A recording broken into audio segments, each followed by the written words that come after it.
আজকে আলোচনা করব কোন ব্যক্তি যদি গীবত করে, গীবত করার পর তার কাফফারা কি হতে পারে। একজন মানুষ গীবত করেছে, সে জেনে হোক না জেনে হোক, তার কাফফারা কি হতে পারে।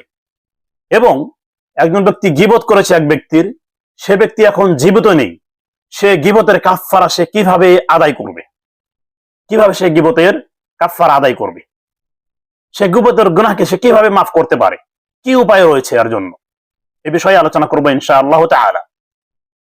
তার সঙ্গে আলোচনা করব যে গীবত কাকে বলে এবং এ সম্পর্কে কোরআন এবং হাদিস কি বলেছে গীবত সম্পর্কে। তো আসুন সর্বপ্রথম আমরা কোরআনের একটি আয়াত জানি এ সম্পর্কে, এবং এ সম্পর্কে মুফাসসিরিন কিরাম কি বলেছেন সংক্ষিপ্তভাবে আমরা জানবো ইনশাআল্লাহ তাআলা। ওয়া মা তাওফীকি ইল্লা বিল্লাহ।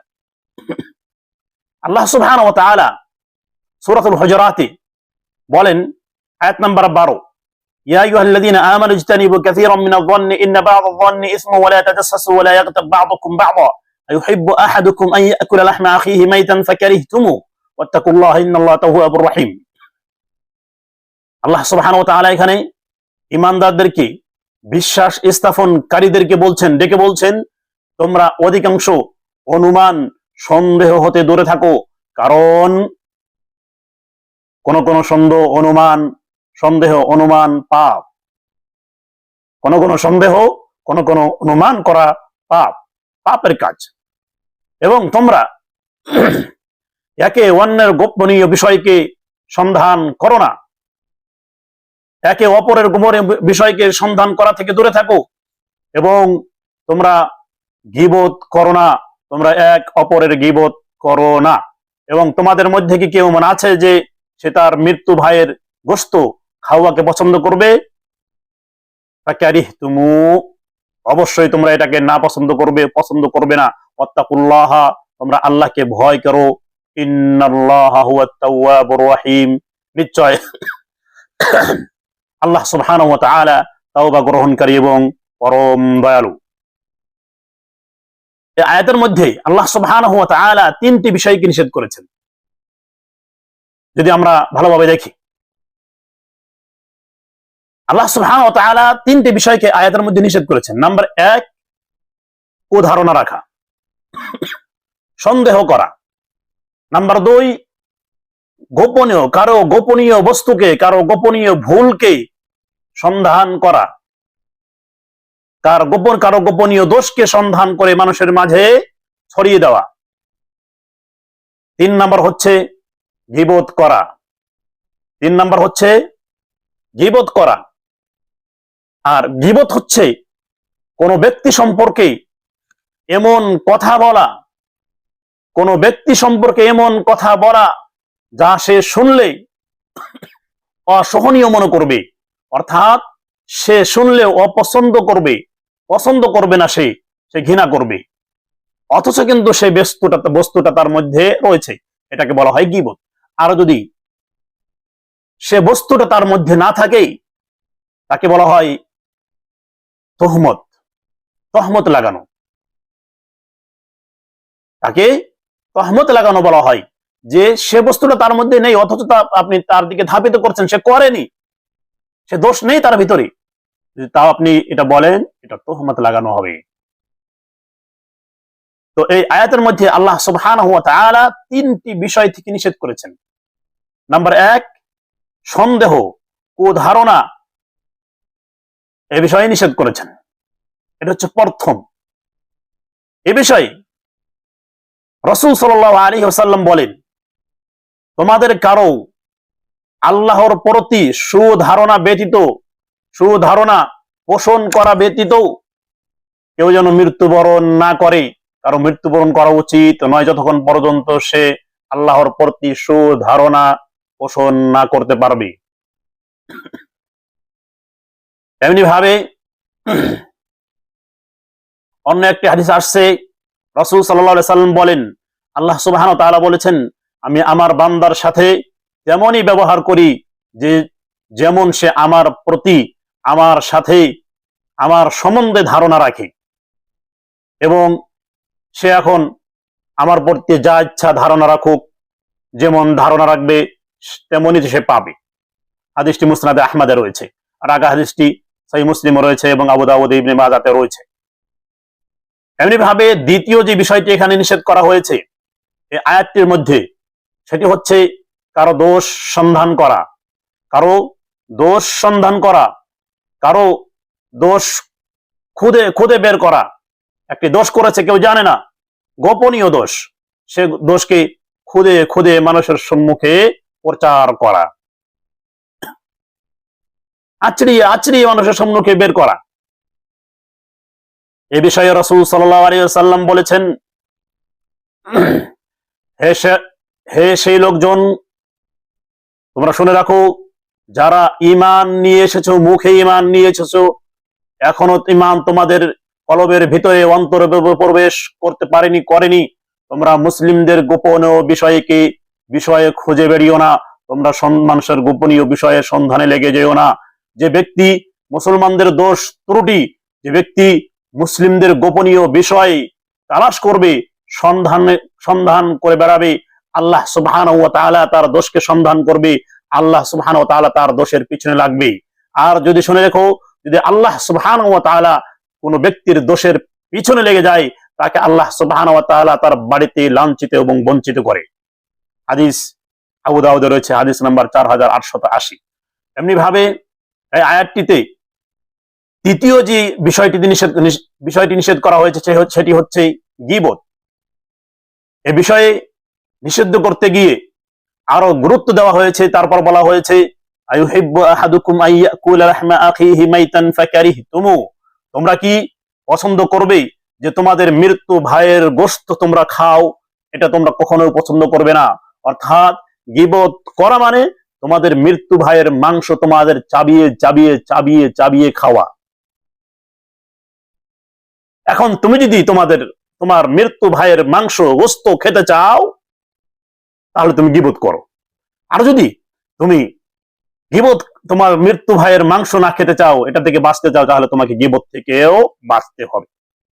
এ বিষয়ে রাসূল সাল্লাল্লাহু আলাইহি ওয়াসাল্লাম বলেন যে মেরাজের বিষয়ে, যে আমাকে নিয়ে যাওয়া হলো, আমি এমন এক সম্প্রদায়ের কাছে কাজ দিয়ে গেলাম, তাদের নখ ছিল তামার, তারা তাদের মুখমণ্ডলকে সেই নখ দিয়ে তাদের দেহকে মাংসকে আচড়াচ্ছিল, আচড়িয়ে ছিঁড়ছিল।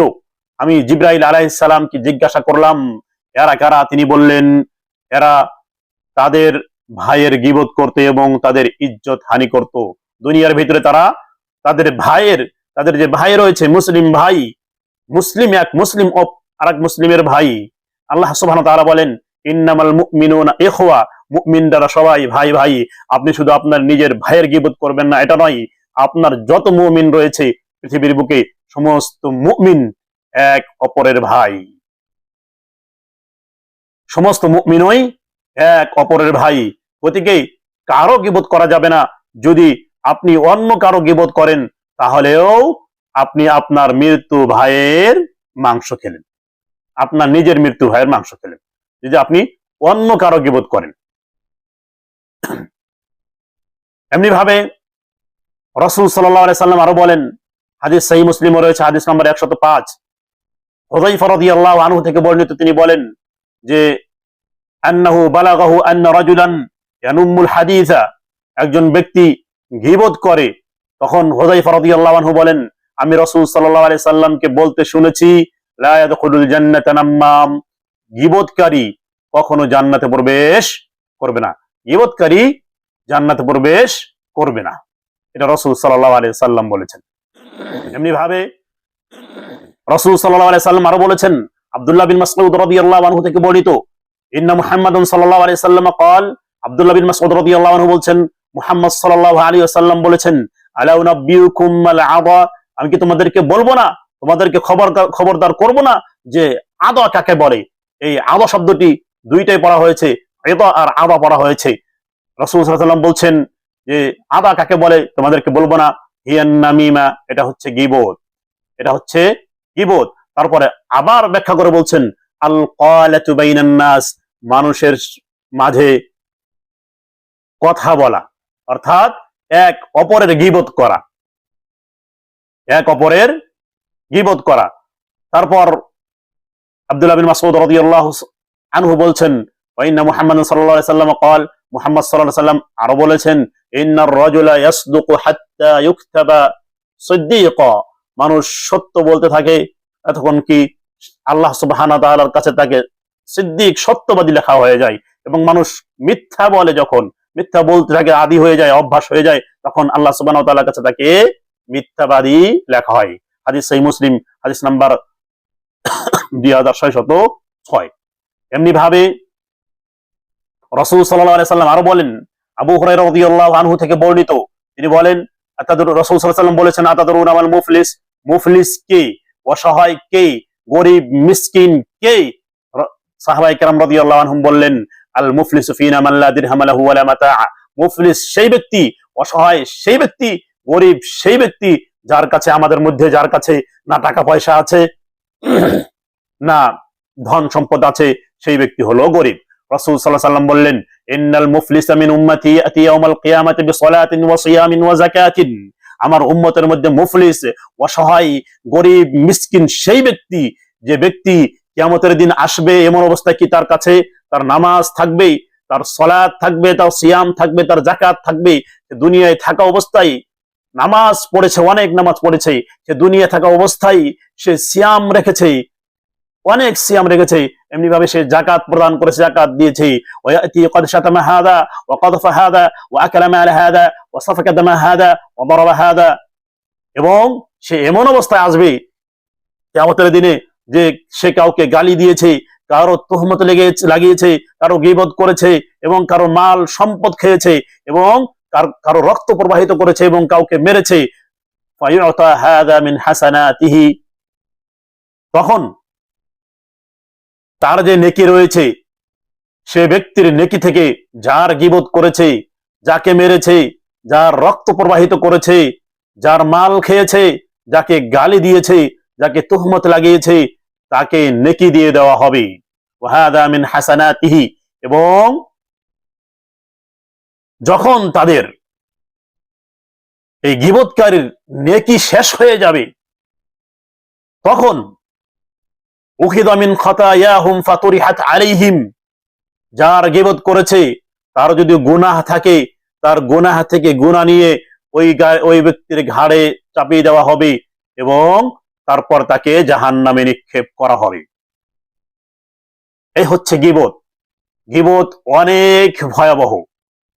একজন ব্যক্তি গীবত করে যদি কিয়ামতের দিন ওঠে, আজকে পৃথিবীর বুকে যদি গীবত করে যায়, আর তারপর কিয়ামতের দিন যদি এইভাবেই ওঠে, সে যদি এই গীবতের গুনাহ যদি দুনিয়ায় থাকতে মাফ করে নিতে না পারে, তাহলে কিয়ামতের দিন তাকে এই অবস্থায় উঠতে হবে যে তার কাছে সালাত থাকবে, সিয়াম থাকবে, যাকাত থাকবে, তারপরেও সে মুফলিস, তারপরেও সে দরিদ্র, তারপরেও সে গরিব, মিসকিন, অসহায় হয়ে যাবে কিয়ামতের দিন। তো এই যে গীবত যারা আমরা করে থাকি, সবাই করে থাকে, হয়ে যায়, কারো চেয়ে হয়ে যায়, কারো না চেয়েও হয়ে যায়। তো এমন গীবত যদি কোনো ব্যক্তি করে ফেলে, তাহলে এই গীবতের গুনাহ কিভাবে মাফ হবে? এ বিষয়ে সালেহ আল উসাইমিন রাহিমাহুল্লাহ তিনি বলেন, যদি কোনো ব্যক্তি গীবত করে, তাহলে তার কাফফারা হচ্ছে, যদি সে তাকে জানে, যদি সে তাকে জানে যার গীবত করেছে, তার কাছে যাবে এবং তার কাছে সে গীবতের কথা বলবে যে আমি আপনাদের গীবত করেছি, আমাকে মাফ করে দেন, সে ক্ষমা প্রার্থী হবে।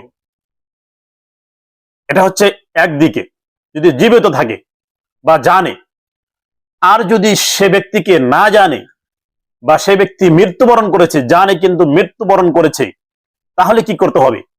তাহলে এ বিষয়ে ইবনে উসাইমিন রাহিমাহুল্লাহ বলেন, ফাকাফারাতু যালিকা আন তাস্তাগফিরা লাহু, এর কাফফারা হচ্ছে আপনি তার জন্য ইস্তেগফারের দোয়া করবেন, আপনি তার ইস্তেগফারের জন্য দোয়া করবেন, এবং তার যে ভালো গুণ রয়েছে, তার ভালো গুণকে মানুষের সম্মুখে বলবেন। যে বৈঠকে আপনি তার এই খারাপ গুণ গেয়েছিলেন, তার গীবত করেছিলেন, সেই বৈঠকগুলোতেই যদি সে বৈঠক না হয় তেমন বৈঠকেই আপনি তার সুনাম করবেন, তার ভালো গুণ বলবেন। ইউযহিবানাস সাইয়্যাত, আপনার এই আমলগুলো আপনার গুনাহকে ধুয়ে নিয়ে যাবে, আপনার এই গুনাহকে ধুয়ে নিয়ে যাবে। আল্লাহ সুবহানাহু ওয়া তাআলা আমাদেরকে গীবত থেকে বাঁচার তৌফিক দান করুন। আল্লাহুম্মা আমিন।